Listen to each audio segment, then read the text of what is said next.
ان اللہ و ملائکتہ یصلون علی النبی یا ایھا الذین آمنوا صلوا علیہ وسلموا تسلیما اللہم صل علی سیدنا و مولانا محمد معدن الجود والکرم صلاۃ و سلاما علیک یا سیدی یا رسول اللہ وعلی آلک و اصحابک یا حبیب اللہ۔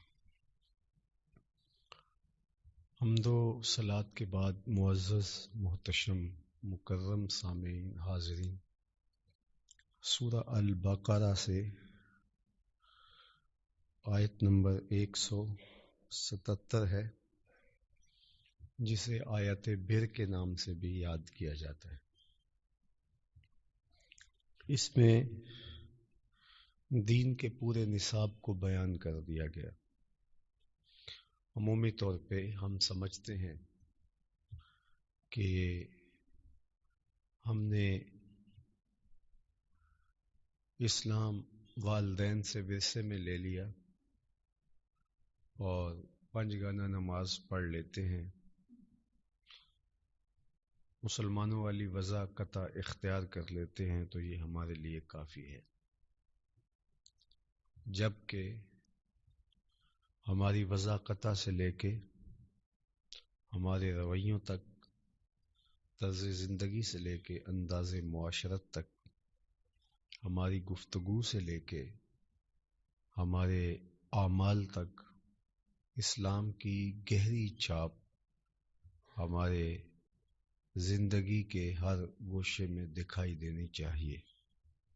یہاں اس آیت بر میں ارشاد فرمایا، لیس البر ان تولوا وجوہکم قبل المشرق والمغرب، اصل نیکی یہ نہیں ہے کہ تم مشرق یا مغرب کی طرف رخ کر لو، جس طرح کہ یہود مشرق کی جانب اور نصارہ مغرب کی جانب رخ کرتے تھے، اور اس طرح رخ کرنے کے عمل کو ہی وہ پورا دین سمجھ بیٹھے۔ اور ہمارے ہاں بھی ایسا ہی ہے کہ کچھ لوگ مخصوص لباس اور وضع قطع اختیار کرنے کو پورا دین سمجھ بیٹھتے ہیں، اور وہ مخصوص شعار کو اختیار کرنے پر اپنے آپ کو پکا مسلمان اور باقی لوگوں کے بارے میں ذہن کچھ اور رکھتے ہیں، اور جس کا نتیجہ یہ ہوتا ہے کہ دین کی کتنی قدریں ہیں جو اس غلط فہمی میں وہ چھوڑ دیتے ہیں کہ ٹھیک ہے ہم تو پکے دیندار ہیں۔ اسی طرح کچھ لوگ ایسے ہیں کہ جو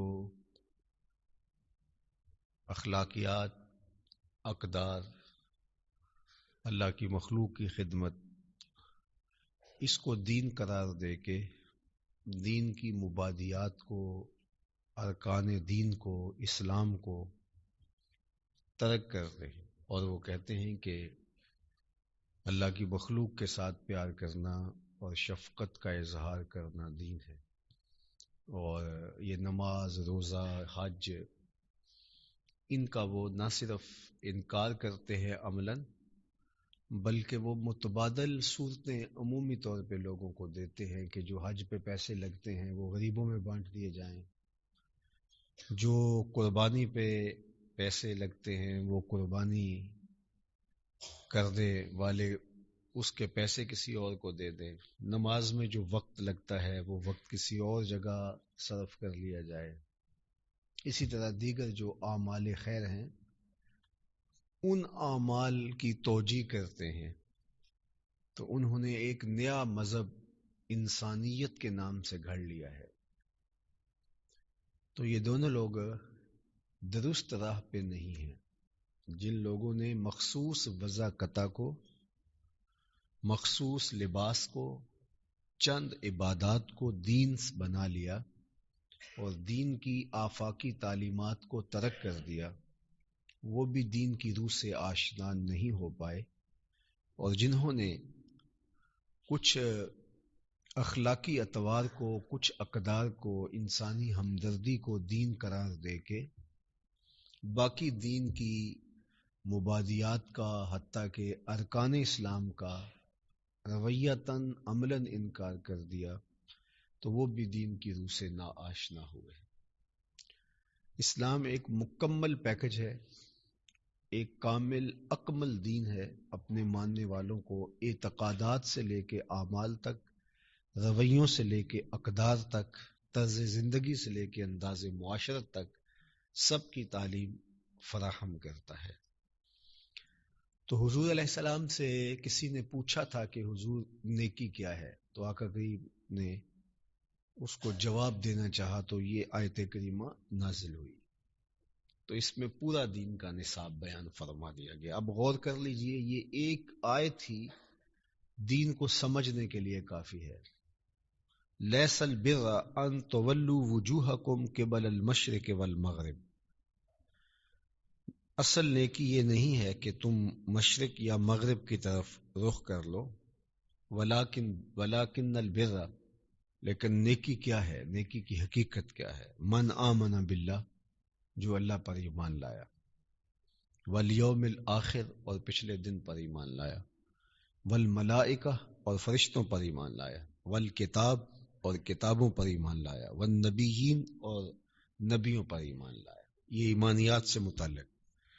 وآت المال علی حبہ ذوی القربى والیتامى والمساکین وابن السبیل، اور اللہ کی محبت میں اپنا عزیز مال رشتہ داروں میں، یتیموں میں، مسکینوں میں، راہ گیر اور سائلوں کو وہ مال خرچ کرے، والسائلین وفی الرقاب، اور گردن چھڑانے کے لیے پھنسے ہوئے مجبوروں کی مدد کرنے کے لیے مال خرچ کرے، وَأَقَامَ الصَّلَاةَ وَآتَ الزَّكَاةَ، اور نماز قائم رکھے اور زکوٰۃ دے، وَالْمُوفُونَ بِعَهْدِهِمْ إِذَا عَاهَدُوا، اور اپنا قول پورا کرنے والے جب عہد کریں، وَالصَّابِرِينَ فِي الْبَأْسَاءِ وَالضَّرَّاءِ وَحِينَ الْبَأْسِ، اور صبر والے مصیبت اور سختی میں اور جہاد کے وقت، اولئک الذین صدقوا، یہی ہیں جنہوں نے اپنی بات سچ کر دکھائی اور اسلام کے حقیقی نور کو پا لیا،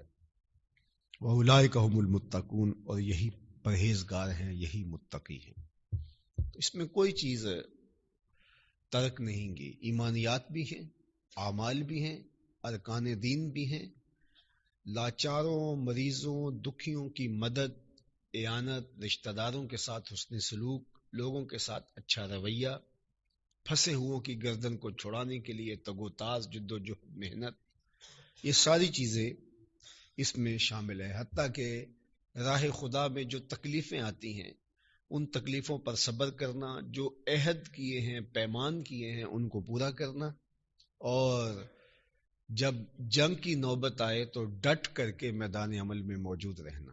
یہ ساری چیزیں اگر کسی شخص میں پائی جائیں تو وہ نیکی کی، بر کی حقیقت کو پا گیا ہے۔ لیکن اگر کوئی شخص نماز پر ہی سارا زور دے رہا ہے اور ہمسایوں کا خیال نہیں رکھ رہا، تو اس کی نماز کی نفی تو نہیں ہے کہ نماز وہ نہ پڑھے، چھوڑ دے نماز، لیکن نماز کی حقیقت سے وہ پھر پوری طرح آشنا ہوا نہیں۔ جس طرح قرآن مجید میں سورہ الماعون کے اندر ارشاد فرمایا کہ الذین ھم عن صلاتہم ساہون، یہ اپنی نمازوں سے بے خبر ہیں، الذین ھم یراؤون ویمنعون الماعون، کہ جو دکھلاوا کر رہے ہیں، اور ان کا رویہ کیا ہے کہ جو برتنے کی چیزیں ہیں وہ ایک دوسرے کو نہیں دیتے۔ نماز کی پابندی ہے، تکبیر اولیٰ کے ساتھ جا کے کھڑے ہوتے ہیں، تہجد بھی قضا نہیں ہوتی، لیکن معون کی شرح میں علماء تفسیر نے لکھا ہے جس طرح نمک ہے، عمومی طور پہ ہمسایوں سے مانگ لیا جاتا ہے، ہمارے دیہاتوں میں وہ جاگ لے لی جاتی ہے وہ دہی جمانے کے لیے، اسی طرح موجودہ دور کے اندر کسی سے وائپر لے لیا، پائپ لے لیا، کسی لے لی، تو مختلف نوعیتوں سے یہ جو چھوٹی چیزیں عاریتاً دے دی جاتی ہیں، یا جس طرح نمک دے دیا جاتا ہے کسی کو ضرورت کے وقت، کوئی چھوٹی موٹی چیزیں جو عاریتاً یا ہبتاً دی جاتی ہیں، آگ دے دی جاتی ہے، ماچس دے دی جاتی ہے، بلکہ روایت میں آتا ہے کہ جس نے ہمسائے کو یا کسی کو کھانے کے لیے نمک دے دیا تو جتنا کھانا پکے گا سارے کھانے کا ثواب اس نمک دینے والے کو نصیب ہوگا. یعنی باقی چیزیں تو اس نے نہیں دی ہیں، لیکن ان کو ثواب پورے کھانے کا نصیب ہوگا. اس طرح کسی نے آگ دے دی تو پورے کھانے کا ثواب اس کو نصیب ہوگا.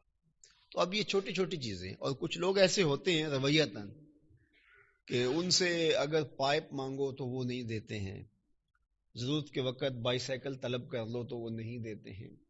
اسی طرح گوڈی کرنے کے لیے آپ کسی مانگ لیں، درانتی مانگ لیں. یہ ہمارے ذمہ داروں میں تو کچھ لوگ اس سے گریز کرتے ہیں اور ٹال دیتے ہیں. تو یہ چھوٹی چھوٹی چیزیں ہوتی ہیں عاریتاً، یا نمک ہے، مرچ ہے، مسالہ جات ہیں، پانی ہے، ٹھنڈا پانی ہے، جمی ہوئی برف ہے. تو یہ چیزیں ہبتاً دینے کا عمومی طور پہ مزاج ہے اور ان کی قیمت نہیں لی جاتی. تو جو شخص رویتاً ایسا ہے کہ وہ یہ چیزیں بھی نہیں دیتا، نہ عاریتاً دیتا ہے نہ ہبتاً دیتا ہے، اور دوسری جانب اس کی تکبیر اولیٰ بھی قضا نہیں ہوتی، وہ تہجد بھی باقاعدگی سے پڑھتا ہے.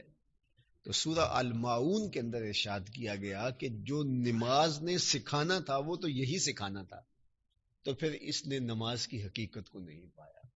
اگر یہ نماز کی حقیقت کو پا لیتا تو کبھی ایسا نہ کرتا کہ لوگوں کے لیے اذیت کھڑی کرتا، لوگوں کے راستے روکتا، اپنے گھر کے آگے کوڑا ڈال کر کے گزرنے والوں کو تکلیف پہنچاتا، ناجائز تھڑا بنا دیتا گھر کے آگے جس سے جو ہے وہ گزرنے والوں کو سخت دقت کا سامنا کرنا پڑتا، گلی کے اندر موٹر سائیکل کھڑی کر دیتا اور لوگ راستہ بلاک ہو گیا اور اس کے ماتھے پہ شکن بھی نہیں آ رہی اور یہ کہتا ہے کہ کوئی بات نہیں ہے، میرا حق ہے، 5 منٹ بعد میں آؤں گا.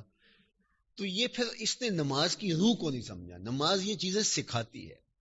نماز رویوں میں خوبصورتی پیدا کرتی ہے، عمل میں جو ہے وہ جمال پیدا کرتی ہے، عادات میں، اخلاق میں، کردار میں ندرت، پاکیزگی، ستھرائی، عفت، یہ نماز کا عملی نتیجہ ہے. تو جب نماز یہ نتیجہ پیدا نہیں کر رہی تو پھر اس کا مطلب ہے کہ یہ نماز دکھاوے کی ہے. یہ ہو نہیں سکتا کہ کوئی نمازی ہو اور یہ چیزیں اس کے اندر پیدا نہ ہو. تو اس لیے جو ہمارے عمل ہیں، ہماری عادات ہیں، وہ ان چیزوں سے تبدیل ہوتی ہیں. حج کرنے سے چیزیں تبدیل ہوتی ہیں. تو اسی طرح بار بار آپ عمرہ کرتے ہیں تو آپ کے رویوں میں تبدیلی آئے گی، لیکن عمرہ کرنے کے باوجود، حج کرنے کے باوجود تبدیلی آنے کی بجائے الٹا طبیعت میں سختی آ جاتی ہے اور حاجی صاحب آ کے چھری اور تیز کر لیتے ہیں. تو پھر اس کا مطلب یہ ہے کہ انہوں نے چکر کاٹے ہیں، انہوں نے طواف نہیں کیا، انہوں نے حج کے مقصد کو نہیں جانا. تو یہ مقاصد تھے ان چیزوں کے. تو اب ذرا اس آیت کریمہ کو پھر دیکھ لیجئے. لیس البر ان تولوا وجوہکم قبل المشرق والمغرب، اصل نیکی یہ نہیں ہے کہ تم اپنے چہروں کو مشرق یا مغرب کی طرف کر لو.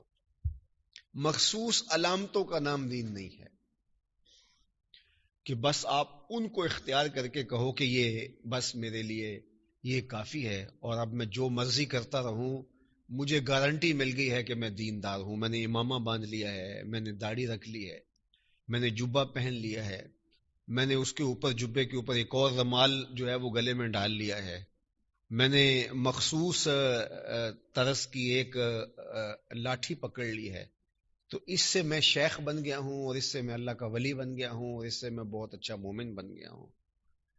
تو یہ محض علامات ہیں، لیکن اصل تو آپ کا اندر بدلے، اور اگر وہ تبدیل نہیں ہوا ہے تو پھر یہ چیزیں پھر بے معنی ہو کے رہ جاتی ہیں. تو یہود اس لیے کوئی مشرق کو رخ کر کے، کچھ مغرب کو، کوئی کشکا لگا کے، کوئی جو ہے وہ مخصوص رنگ میں اپنے آپ کو، جب یہ عیسائی بناتے تھے کسی کو تو رنگ میں ڈبو دیتے تھے، تو اس رنگ کے اندر سے جب باہر نکالتے تو کہتے کہ اب تیرے اوپر عیسائیت کا رنگ چڑھ گیا. تو اللہ تعالیٰ نے قرآن مجید میں سورہ البقرہ ہی پہلا پارہ ہے، فرمایا صبغۃ اللہ ومن احسن من اللہ صبغہ. اصل رنگ تو اللہ کا رنگ ہے. رنگ تو وہ ہے کہ جو روح پہ چڑھے، رنگ تو وہ ہے جو عادات پہ چڑھے، رنگ تو وہ ہے جو رویوں پہ چڑھے. تمہاری گفتگو کے لہجوں پہ رنگ دکھائی دے، تمہارے طرز زندگی میں رنگ دکھائی دے، تمہارے انداز حیات میں رنگ دکھائی دے. رنگ کچا نہیں ہے جو نہائیں تو پھر وہ اتر جائے، بلکہ پکا رنگ جو عادات میں، رویوں میں، طرز زندگی میں، گفتگو میں، انداز تکلم میں چڑھا ہو. جو آندھی ہو، بارش ہو، موسم روز تبدیل ہو جائے لیکن وہ رنگ نہ اترے. کچا رنگ للاری والا تے چڑھدا لیندا ریندا، تے پکا رنگ میرے ماہی والا چڑھ جائے پھر نہیں لیندا. تو یہ پکا رنگ اگر چڑھ گیا تو وہ روح کو رنگ چڑھتا ہے. تو محض رنگ دے لینے سے، کپڑے رنگ لینے سے جو ہے وہ کوئی فرق نہیں پڑتا اگر دل رنگا نہیں گیا. تو کہا ومن احسن من اللہ صبغہ، اللہ کے رنگ سے بہتر رنگ کس کا ہو سکتا ہے. تو مخصوص عادات کو، مخصوص طرز کو، اللہ اکبر. حضرت داتا گنج بخش علی حجویری علیہ رحمہ کشف المعجوب کے اندر تصوف کی تعریف کرتے ہوئے بڑی خوبصورت ایک بات لکھی، لیست تصوف رسومن ولا علومن. تصوف چند مخصوص رسموں کا نام نہیں ہے کہ اس طرح کا کپڑا گلے میں ڈال لیا، اس رنگ کی ٹوپی پہن لی، ٹوپی کا کنارہ اس رنگ کا ہو گیا. تو کہا کہ لیست تصوف رسومن ولا علومن، یہ کچھ مخصوص رنگوں کا، مخصوص رسموں کا اور مخصوص اصطلاحات کا نام تصوف نہیں ہے، بلکہ کہا کہ التصوف کلہ اخلاق، تصوف سارے کا سارا اچھے اخلاق کا نام ہے، اخلاق کریمانہ کا نام ہے. تو وہ رنگ چڑھنا چاہیے. تو یہ تو ہمیں بڑا شوق ہوتا ہے کہ ہم کوئی ظاہری رنگ چڑھا لیں اپنے اوپر، اور ہم سمجھتے ہیں کہ جو ہے یہ رنگ چڑھ گیا ہمارے اوپر، لیکن حقیقت میں اگر وہ رنگ نہیں چڑھا.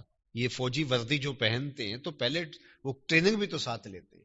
اگر کسی نے ٹریننگ لئی نہیں، وہ دوڑ لگائی نہیں اس نے، اور وہ محنتیں نہیں کی، تو خالی وردی پہن لیا اس نے، تو میدان جنگ کے اندر تو وہ دشمن کا مقابلہ نہیں کر پائے گا. یہ وردی تو ایک علامت ہے، علامت ایک خاص علامت بنی، لیکن اس کے سے پہلے حوصلہ فرسا ٹریننگ تھی جس سے وہ گزرا، اس بھٹی سے گزارا گیا، اس چکی سے اس کو گزارا گیا.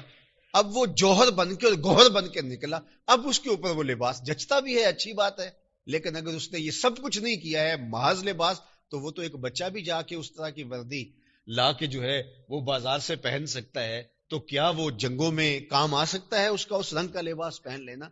تو اسلام صرف اس مخصوص رنگ کا نام نہیں ہے، بلکہ یہ اندر سے بدلنے کا نام ہے.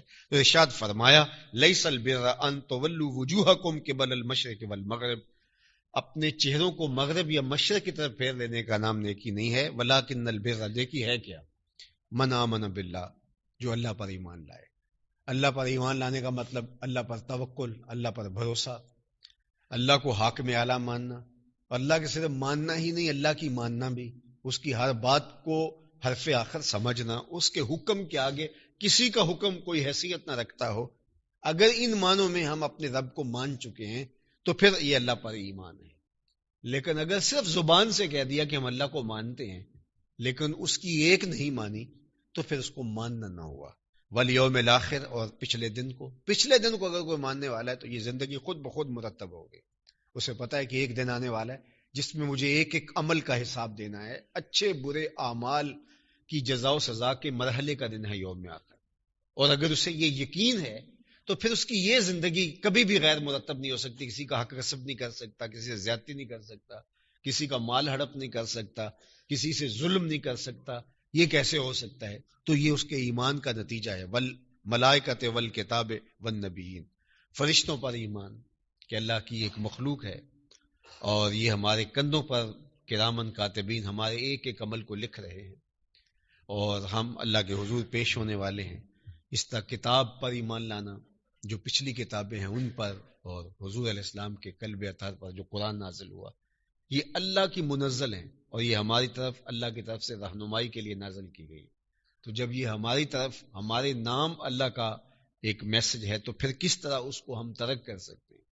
ہمارے نام کوئی خط آ جائے تو اتنی دیر تک چین نہیں آتا جب تک اس کو پڑھ نہیں لیتے، اور اگر وہ کسی ایسی زبان میں ہے جس زبان کو ہم نہیں پڑھ سکتے تو ایسے شخص کو ڈھونڈتے ہیں جو وہ زبان جانتا ہو، اور اس سے کہتے ہیں جناب یہ پڑھ کے سناؤ، مجھے پتہ تو چلے اس کے مندرجات کیا ہیں، اس کے اندر کیا ہے۔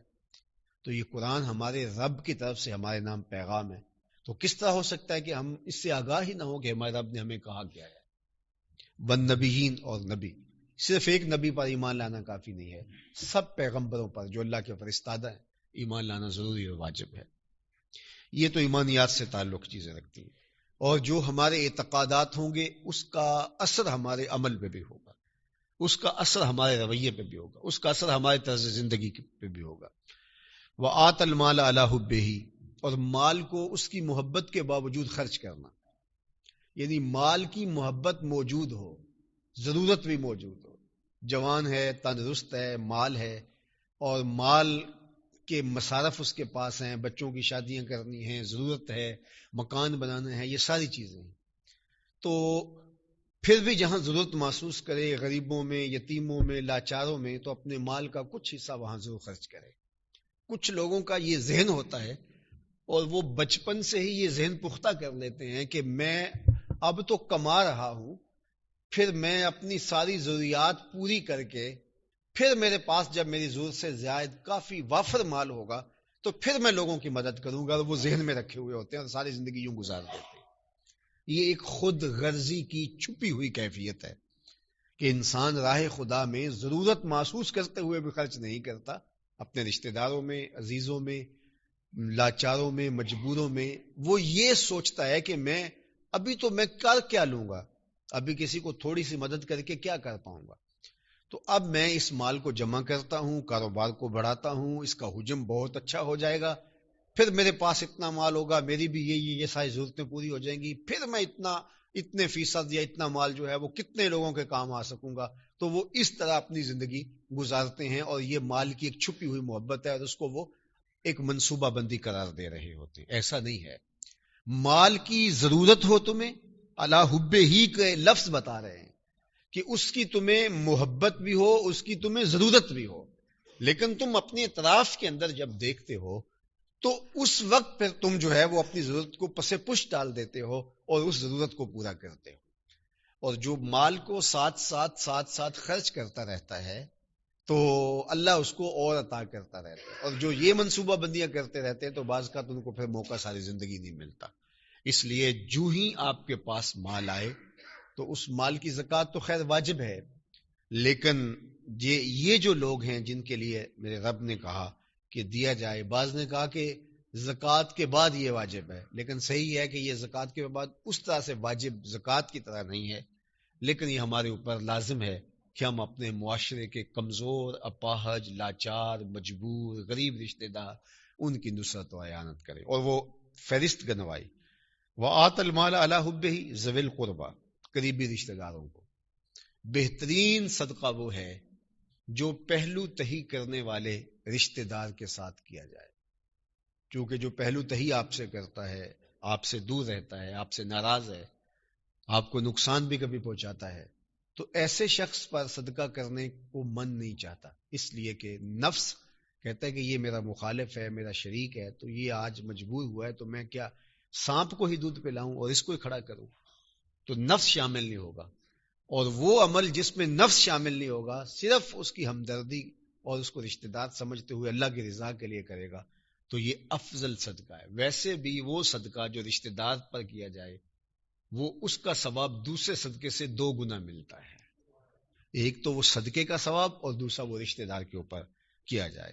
اللہ اکبر۔ والیتامى، اور یتیموں پر۔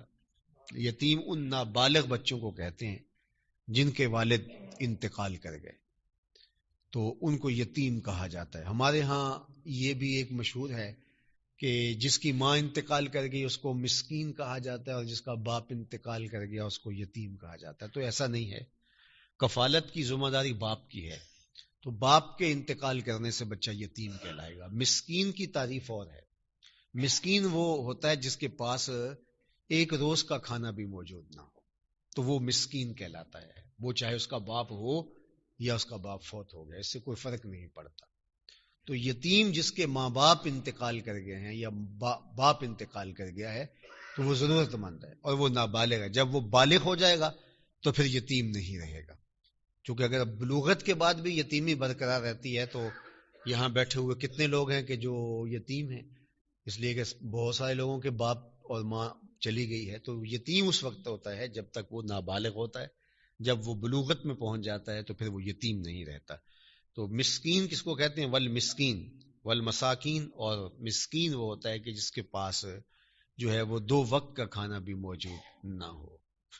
اللہ اکبر. وابن السبیل، اور جو ہے وہ مسافر کو ابن سبیل اس لیے کہا گیا، راستے کا بیٹا اس لیے کہا گیا کہ اس کے ماں باپ اس کے ساتھ نہیں ہوتے ہیں. تو اگر کوئی شخص دولت مند ہی ہو لیکن وہ راستے میں ہے اور اس کے پاس رقم ختم ہو گئی ہے تو وہ مسکین اور مستحق کے زمرے میں آئے گا. آج کے دور کے اندر تو خیر کوئی بات نہیں ہے کہ آپ پیسے منگوا لیتے ہیں یا اے ٹی ایم کارڈ آپ کے پاس موجود ہے تو وہ آپ کے پاس پیسے موجود ہیں. لیکن اس زمانے میں جب لوگ سفر کرتے تھے، اور آج بھی اگر کوئی ایسا مسافر ملے کہ جس کے پاس وقتی طور پہ کچھ نہ ہو تو وہ اس بات کا حقدار ہے کہ اس کی مدد کی جائے، اس کی نصرت کی جائے. والسائلین، اور جو مانگنے والے ہیں، مجبوراً جو شخص مانگتے ہیں ان کو دینے کی ترغیب دی گئی. اور جس کے پاس 1 دن کا کھانا موجود ہے اور ایک رات کا کھانا موجود ہے، 2 طرح سے موجودگی کی صلاحیت ہے، یعنی اس کے پاس اتنی طاقت ہے کہ وہ کما سکتا ہے، یا یہ ہے کہ اس کے پاس عملاً موجود ہے تو اس کے لیے سوال کرنا جائز نہیں ہے. لیکن اگر کوئی شخص کمزور اتنا ہے کہ کما نہیں سکتا اور اس کے پاس 1 دن اور 1 رات کا کھانا موجود بھی نہیں ہے تو وہ بقدر ضرورت اگر سوال کر لے تو سوال کرنے والے کی جو مذمت آئی ہے اس مذمت کا یہ مصداق نہیں ہوگا. لیکن جس کے پاس پیسے موجود ہیں، رقم موجود ہے، کھانا موجود ہے، پھر وہ مانگتا ہے تو قیامت کے دن جو ہے وہ اللہ تعالیٰ جل شانہ کہ سخت عطاب کا وہ شخص حقدار ہوگا. اور ایسے شخص کو دینا بھی نہیں چاہیے جو پیشہ ور مانگنے والا ہو اور اس کے پاس 2 دن کا 1 دن اور 1 رات کا کھانا موجود ہے اور پھر بھی وہ مانگ رہا ہے. تو اس کے لیے جو ہے وہ سائل جو حضور نے ارشاد فرمایا 3 چیزیں قسم کر کے کہی اور اس میں ایک چیز ارشاد فرمائی کہ جو شخص سوال کا دروازہ کھول دیتا ہے اللہ اس کے لیے محتاجی کا دروازہ کھول دیتا ہے. تو وہ ساری زندگی پھر مانگتا ہی رہتا ہے، تو نہیں مانگنا چاہیے. اللہ اکبر. وفی الرقاب، اور جو پھنسے ہوئے ہیں، جو غلام ہیں ان کو آزاد کرنے کا جو ثواب رکھا گیا ہے شریعت اسلامیہ نے. اس کا ثواب کیا ہے؟ اگر کوئی شخص کسی غلام کو آزاد کرتا ہے تو اس کے ایک عضو کے بدلے میں اس کے ایک عضو کو آتش دوزخ سے نجات دے دی جاتی ہے. اللہ اکبر. ایک عضو کے بدلے میں یہ ثواب ہے. تو حضور نے یہ ترغیب دی اور صحابہ نے اس پہ عمل کیا. حضرت عثمان غنی رضی اللہ تعالیٰ عنہ ہر جمعۃ المبارک کو جمعہ پڑھنے سے پہلے ایک غلام ضرور آزاد کیا کرتے. اور حضرت عبد الرحمن بن عوف رضی اللہ تعالیٰ عنہ نے زندگی میں 30,000 غلام آزاد کیے. 30,000 غلام. جب ہجرت کر کے مدینہ المنورہ آئے نا تو بالکل کچھ بھی نہیں تھا ان کے پاس. تو حضور نے مواخات قائم کی تھی. ایک انصاری کو اور ایک صحابی مہاجر کو جوڑ دیا کہ تم ذرا اس کو کھڑا کرو. تو ان کا جو بھائی بنایا گیا تھا اس نے حضرت عبد الرحمن بن عوف کو کہا کہ بتاؤ میں تمہاری کیا خدمت کر سکتا ہوں. تو انہوں نے اس کو کہا کہ بھائی مجھے بازار کا راستہ دکھا دو، آگے میں جانوں اور میرا کام جانے. اور یہ پھر بازار چلے گئے اور فرماتے ہیں کہ میں نے کچھ اصولوں کے تحت کاروبار کیا. جب حضرت عبد الرحمن بن عوف کا انتقال ہوا تو آپ کے بیٹوں میں، آپ کی بیٹیوں میں، اولاد میں آپ کی وصیت کو پورا کرنے کے بعد آپ نے بہت سارے مال کی وصیت کی تھی، یہ خیرات کر دینا. تو بیٹوں کو بیٹیوں کو وصیت کو پورا کرنے کے بعد زمینیں، باغ، جائیداد، مال بہت کچھ دیا. پھر سونا دیا. تو بیوی کا حصہ 8واں ہوتا ہے اور آپ کی 4 ازواج تھی اور 8واں حصہ 4 ازواج میں جو تقسیم کیا گیا اس میں جو باغ تھے وہ تو الگ تھے، جو صرف سونا تھا روایات میں آتا ہے کہ کلہاڑوں سے مزدور ان 4 حصوں کو الگ کرنے کے لیے کاٹتے رہے، صبح سے لے کر ظہر تک کاٹتے رہے، سونا اب بھی باقی تھا. یہ وہ شخص تھا. تو حضرت سیدنا عبد الرحمن بن عوف رضی اللہ تعالیٰ عنہ فرماتے ہیں کہ میں نے تجارت کے اصولوں میں سے ایک اصول یہ رکھا ہوا تھا کہ میں زیادہ نفع کی لالچ میں مال کو روک کے نہیں رکھتا تھا کہ زیادہ اور نفع ہوگا تو سرکولیشن زیادہ ہو، تو مجھے جو ہی مال آتا تو مجھے 2 آنے بھی ملتے تو میں اس کو آگے فروخت کرتا اور نیا مال لے آتا. تو ایک اصول میں نے یہ ہمیشہ اس کو کار فرما رکھا کہ میں نے زیادہ نفع کی لالچ میں مال کو روکا نہیں ہے، بلکہ جو ہے وہ جو آتا گیا اس کو میں بیچتا گیا. تو اللہ تعالیٰ نے اس قدر میرے اوپر کرم فرمایا. اللہ اکبر. تو غلام انہوں نے 30,000 غلام زندگی میں آزاد کیے. اللہ اکبر. لیکن مال کم نہیں ہوا. حضور نے ایک اور بات قسم کر کے کہی تھی، ما نقصا مال عبد من صدقہ. فرمایا میں محمد صلی اللہ علیہ وآلہ وسلم رب کی قسم کر کے کہتا ہوں کہ صدقے سے مال گھٹتا نہیں ہے. اگر صدقے سے مال گھٹتا ہوتا تو حضرت عبد الرحمن بن عوف کے پاس تو کچھ نہ بچتا. اگر صدقے سے مال گھٹتا ہوتا تو حضرت ابو بکر صدیق کے پاس کچھ نہ بچتا، جنہوں نے سب دے دیا. تو صدقے سے مال گھٹتا نہیں. اللہ اکبر. وَأَقَامَ الصَّلَاةَ وَآتَ الزَّكَاةَ. نماز قائم رکھے اور زکوٰۃ دے. وَالْمُوفُونَ بِعَهْدِهِمْ إِذَا عَاهَدُوا. اور ناپ تول اور عہد پورا کرے، قول پورا کرے جب وہ عہد کر لے. وَالصَّابِرِينَ فِي الْبَأْسَاءِ وَالضَّرَّاءِ وَحِينَ الْبَأْسِ. اور صبر والے مصیبت اور سختی میں اور جہاد کے وقت. اولئک الذین صدقوا. یہ لوگ سچے ہیں. یعنی اللہ سے ہمیشہ عافیت مانگو، کبھی لڑائی نہ مانگو، لیکن اگر لڑائی کی نوبت آ جائے تو ڈٹ جاؤ. اللہ سے کبھی بیماری نہ مانگو، صلی اللہ العافیہ. اللہ سے ہمیشہ عافیت طلب کرو، کبھی بیماری طلب نہ کرو، بیمار بننے کی کوشش بھی نہ کرو. بعض کا لوگ تھوڑی سی بیماری ہو تو زیادہ ہر وقت ہی جو ہے وہ یہ ثابت کرتے تھے میں بڑا بیمار ہوں، بڑا بیمار ہوں. تو یہ بھی کوئی بات نہیں ہے. معالج کو بتائیں آپ، اور اگر کوئی ضرورت پڑے تو بتانے میں حرج بھی نہیں ہے. لیکن ہر وقت بیمار بننا اور اس طرح کی جو ہے وہ اداکاریاں کرنا اور تھوڑی بیماری کو زیادہ بیماری ظاہر کرنا اور لوگوں میں مظلوم بن کے اور لوگوں میں جو ہے لوگوں کی ہمدردیاں سمیٹنے کے لیے کوئی بات نہیں. صحت اچھی رہے اللہ کی نعمت ہے. بیماری آ جائے تو اللہ سے کبھی بیماری نہ مانگو، جنگ نہ مانگو، لڑائی نہ مانگو. لیکن بیماری اور جنگ آ جائے تو پھر تم جو ہے وہ استقامت کے ساتھ اللہ سے جو ہے وہ صبر مانگ کر کے اس کا مقابلہ کرو. یہ ہمارے دین نے ہمیں سکھایا ہے. اللہ اکبر. تو کہا کہ جب جنگ آ جائے، مشکل آ جائے، تکلیف آ جائے، آزمائش پڑ جائے. زندگی نام ہی آزمائشوں کا ہے. سویر سے اٹھتے ہیں شام تک کتنی آزمائشیں، روز کتنے حالات سے ہمیں ٹکرانا ہوتا ہے.